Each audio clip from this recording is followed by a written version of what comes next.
Matthew scrutinized the divorce papers and smirked. Really, Lisa? You think you'll make it on your own? Without me, you're nothing. His words stung, but I wouldn't let him see it. I kept my expression firm, biting back the retort on the tip of my tongue. Instead, I took a deep breath and assessed the living room. It was a typical suburban home in a mid-sized American city. Everything was incredibly well organized, a stark contrast to Matthew's perpetual messiness. I broke the silence. We'll see about that. Matthew laughed, tossing the papers onto the coffee table. You've never been on your own? You think you can just leave? I'm not thinking, Matthew. I'm doing it. He shrugged, picking up his phone and scrolling through it lazily. Go ahead. You'll come crawling back when you realize you can't handle it. Ignoring him, I moved to the kitchen, the one safe space left in the house. Memories of happier times cluttered my mind every time I stepped through the door. The kitchen was like a parallel universe compared to Matthew's chaos, the harmony amid discord. As I filled the kettle, I heard the low murmur of Matthew's voice from the living room. Curiosity got the better of me, and I tiptoed to the doorway. Yeah, she's finally taking the bait, Matthew said, his voice muffled as he spoke into the phone. Really thought she was something, but she's about as useful as a screen door on a submarine. Can't even keep up with the simplest tasks. My stomach churned. The person I had spent years supporting, laughing with, and loving was selling me short to his friends like I was some joke. Determined to keep my emotions in check, I focused on pouring the hot water over my tea bag, watching the steam curl upward. Matthew's voice grew louder. She thinks she's got this big plan to leave me and start fresh.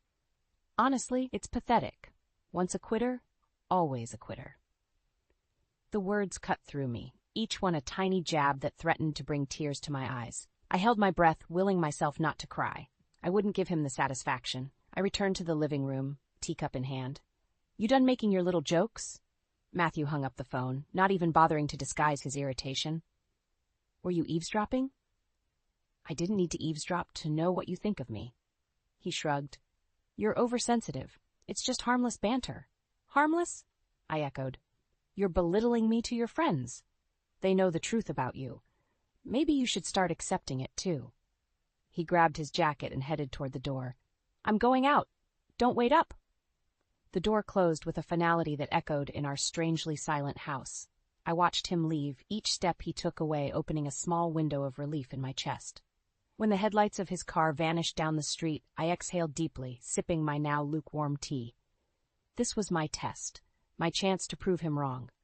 For too long, I'd allowed Matthew to dictate the terms of my life, convincing myself I was nothing without him.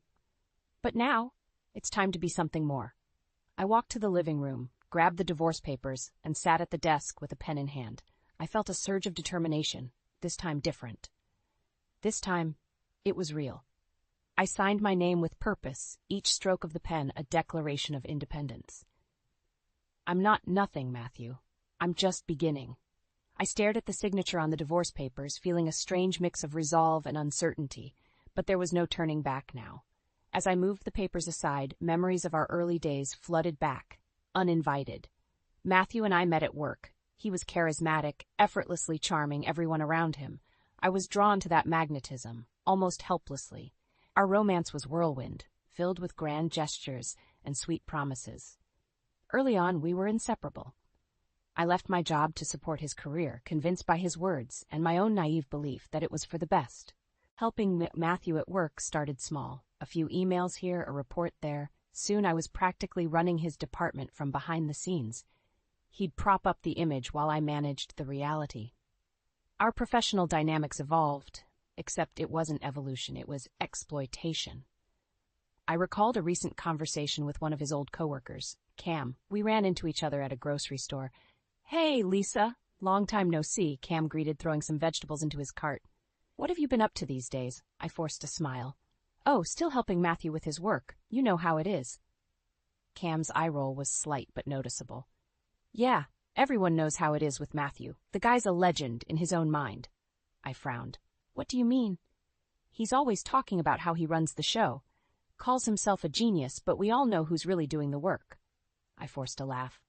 Oh, you know Matthew. Always boasting. Cam leaned in, whispering conspiratorially. Actually, some folks say he takes credit for your work. Heard it more than once around the office.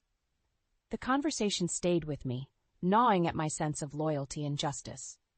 Over time, Matthew's reliance on me didn't breed gratitude but contempt. He treated me like his personal assistant, his condescending attitude growing more frequent. Each task I handled, every problem I solved, felt like another nail in the coffin of our supposed partnership. Days after that grocery store encounter, I was at Matthew's office, dropping off some paperwork he had conveniently forgotten. As I waited, I overheard snippets of a hushed conversation between two of his colleagues in the break room. "You hear about Matthew's latest screw-up?" one asked, chuckling. "Which one? Seems like there's a new one every week." "Guy's useless without Lisa," the other replied. My blood boiled, but I walked away quickly, pretending I hadn't heard. Pretending had seemed easier back then. Sitting now in my quiet kitchen, I realized just how deeply the facade went, how much I had buried to keep the peace. I could no longer ignore the extent of Matthew's disrespect. He had built his success on my efforts and derided me behind my back. I picked up my phone and dialed Rebecca, my lawyer and longtime friend. Her voice was a lifeline. "Rebecca, it's time," I said, my voice steady. "All right, Lisa. I'll start the paperwork. We'll get this done." Clicking off, I felt a spark of something I hadn't felt in a long time. Empowerment. The next step in my journey was clear. This was just the beginning, and Matthew had no idea what was coming. I folded the last of the laundry and heard the front door slam. Matthew was home early, which was never a good sign. He stormed into the living room, his face flushed with anger. "Lisa," he barked, "get in here." I walked in, my hands still slightly damp from the laundry. "What's wrong?" He held up his phone, shoving it in my face. "Why did someone tell me you were snooping around at my office?" I took a step back. "I wasn't snooping, Matthew. I went to drop off those papers like you asked." "Yeah, and what else did you do? Gossip with my coworkers? Try to undermine me?"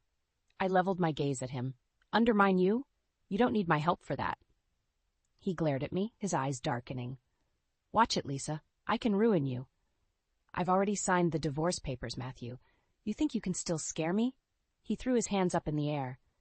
"Papers mean nothing. You'll crawl back when you realize you can't handle life without me." The doorbell rang, breaking the tense silence. I opened the door to find Cam standing there, looking uncomfortable. "Hey, Lisa, can I talk to you for a second?" "Sure, Cam. What's up?" Cam glanced past me at Matthew, who was still fuming. "I think you should know something. Matthew's been talking a lot of trash about you at work." Matthew scoffed from the couch. "Oh, here we go." Ignoring Matthew, Cam continued. "He says you're incompetent, that you can't handle anything on your own." My heart pounded. I know he's been bad-mouthing me. I've heard it before. Cam shifted uneasily. "It's worse than that. Matthew's been flirting with Karen Blake. More than flirting, actually." I looked at Matthew, who was trying and failing to act nonchalant. "Karen? Really, Matthew?" "What?" he said, feigning innocence. "She's just a friend." "Yeah, a friend. A friend who sends you heart emojis and late-night texts." I shot back, my voice rising. Matthew's eyes narrowed. "Don't pretend to be the victim here. You're overreacting. Karen's harmless." Cam stepped in. "Actually, I saw them together. They looked pretty cozy during that business dinner last week." I turned to Matthew. "Care to explain?" He rolled his eyes. "It was a business dinner. Get over it." I couldn't believe him. My mind raced, piecing together the lies, the disrespect, the sheer arrogance. I needed proof, and I needed it fast. "I'm done, Matthew. This marriage is over, and you know it." He smirked. "Good luck. You'll never manage without me." I stared at him, the man I'd devoted years of my life to, and felt only cold resolve. We'll see about that. As he stormed out, I thanked Cam for confirming what I already suspected. Knowing Matthew's true colors gave me the fuel I needed. I started gathering evidence, documenting everything. His texts, his meetings, even looking through his finances. I had pictures of him and Karen at various outings. His secrets were unraveling, and with each new piece of information, I realized how little I actually knew Matthew. But it wasn't just about exposing his infidelity. It was about taking back control. I called Rebecca again, sharing my discoveries. She listened, understanding the full weight of what I had uncovered. "We'll use this, Lisa," she assured me. "This will solidify your case." I hung up, feeling a strange sense of calm. This was no longer about just leaving. This was about getting my life back from a man who had taken too much from me. As I put away my phone, I promised myself that Matthew's reign of manipulation would end, one way or another. I sat at my desk, the cold blue glow of my laptop screen lighting up the documents and pictures scattered around me. Each piece of evidence felt like a step closer to reclaiming my life. Matthew's texts, financial records, and photos with Karen all painted a clear picture. He had underestimated me, and that was about to be his downfall. Rebecca met me the next day at a quiet cafe. I spread the documents out on the table between us. "This is solid," she said, flipping through the evidence. "Matthew really let his guard down. He thinks I'm still that naive woman he married," I replied, my voice steady. Rebecca smiled. "But you're so much more than that now. This will help us build a strong case for your divorce." We spent the next hour strategizing, discussing how to use this evidence to counteract any claims Matthew might make. The plan was coming together, and I felt more confident by the minute. Back home, I knew the next step was to hit Matthew where it hurt. His job. I accessed the company's systems, leveraging my knowledge from years of running things behind the scenes. I started small, ensuring vital information was missing or incorrect. It wouldn't be traceable back to me, but the effects would be noticeable. Days later, Matthew came home, visibly agitated. "Work was a nightmare today," he grumbled, throwing his jacket onto the couch. "Really?" I asked innocently. "What happened? Some crucial data went missing. Then we discovered a bunch of errors in the reports.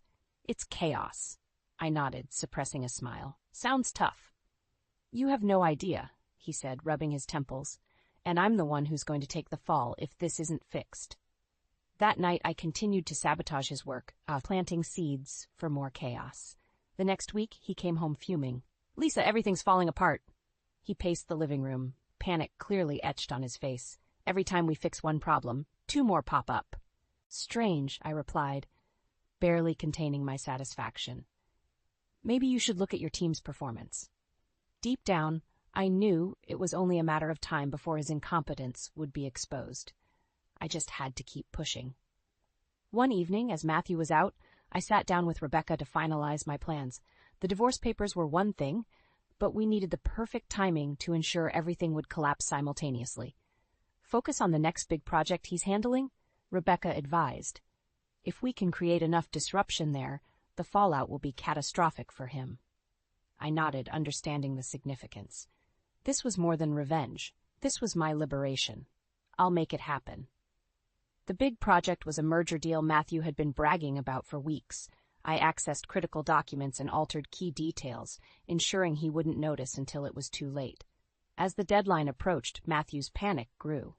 The night before the final presentation, he was frantically reviewing his notes. "Why isn't any of this making sense?" he muttered, eyes darting over the papers. I watched him with a calm, detached demeanor. "You're probably just tired," I offered. "Maybe sleep on it." Sleep with this mess? He stomped off to his study, leaving me alone in the living room. Early the next morning, Rebecca texted me. "Ready?" I replied, "More than ready." I took the divorce papers from the drawer, just every line of ink a testament to my resolve. Today, Matthew's world would crumble, and I would be there to watch it fall, stronger and freer than I'd been in years.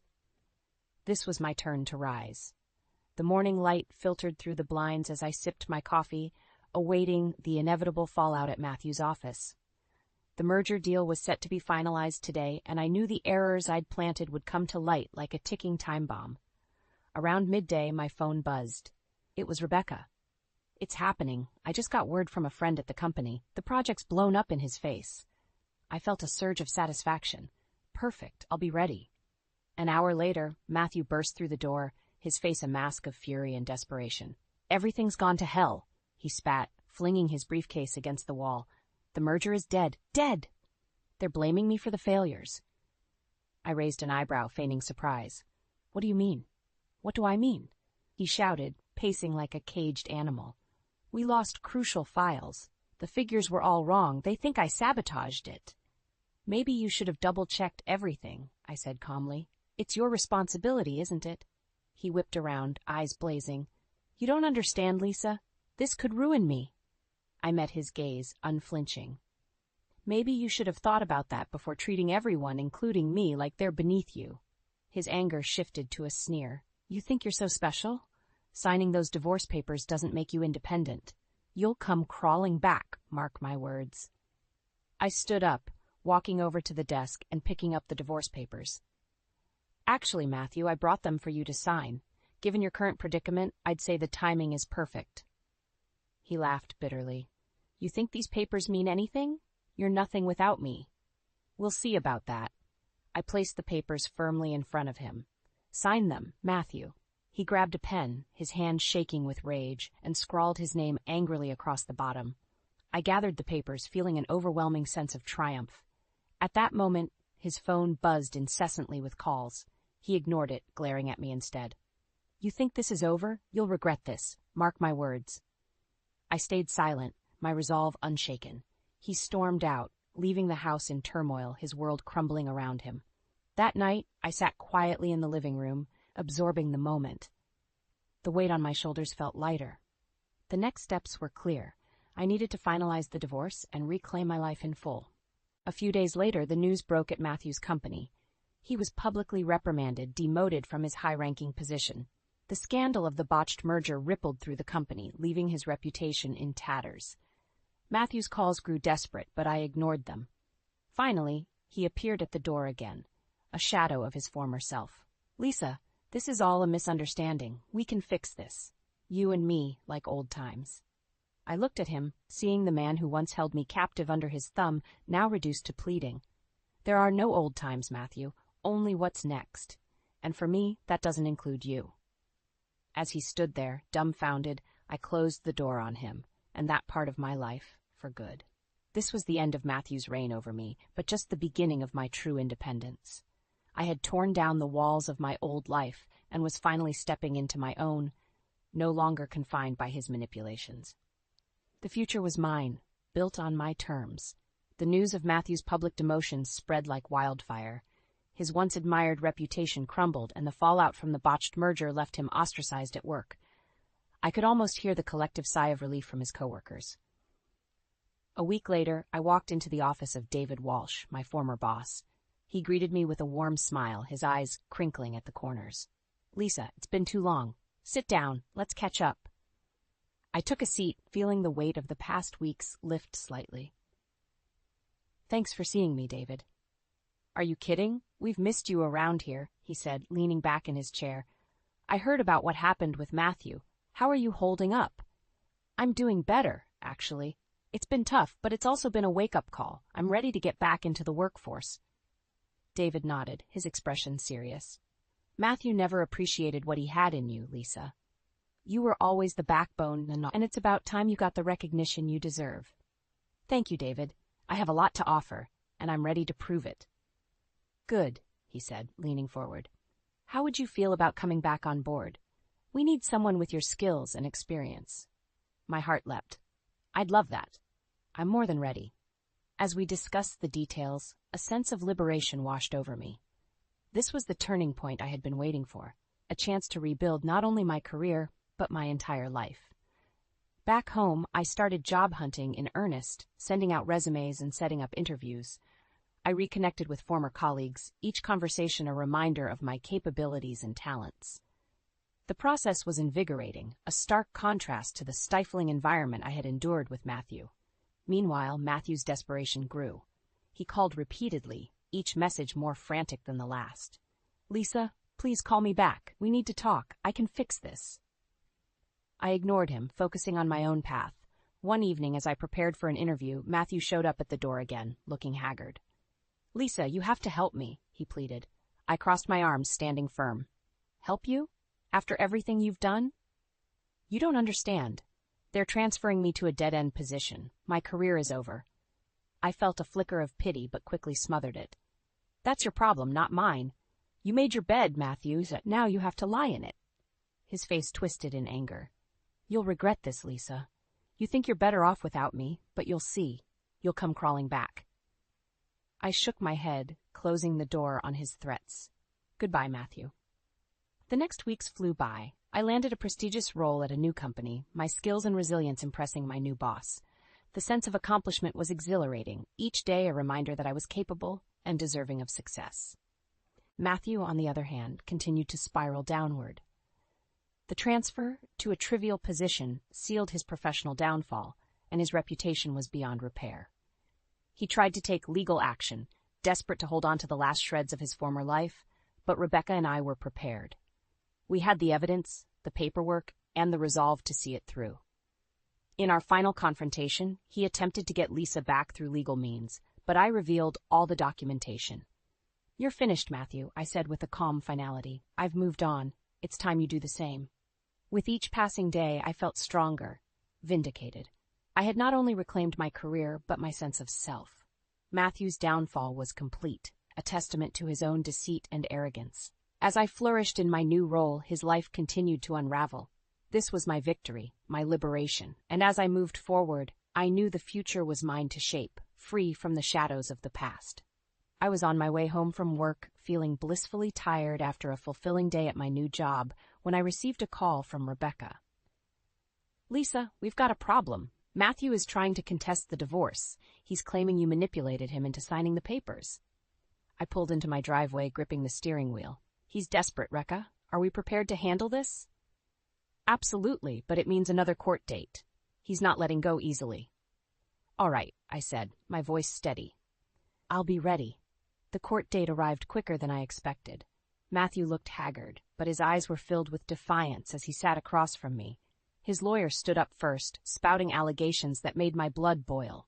Miss Hartman exploited Mr. Hartman's emotional state, coercing him into signing the divorce papers, the lawyer declared, pointing at me with undue dramatics.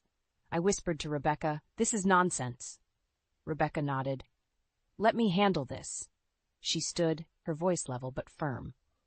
"Your Honor, we have ample evidence that Mr. Hartman willingly signed the divorce papers with full understanding. Moreover, we have documentation proving his ulterior motives and abusive behavior throughout the marriage." Matthew scoffed. "She's lying. I was under immense pressure. None of this is fair." The judge eyed Matthew skeptically. "Mr. Hartman, your claims lack substantial evidence. Based on the provided documents and testimonies, it's clear that Miss Hartman has grounds for divorce."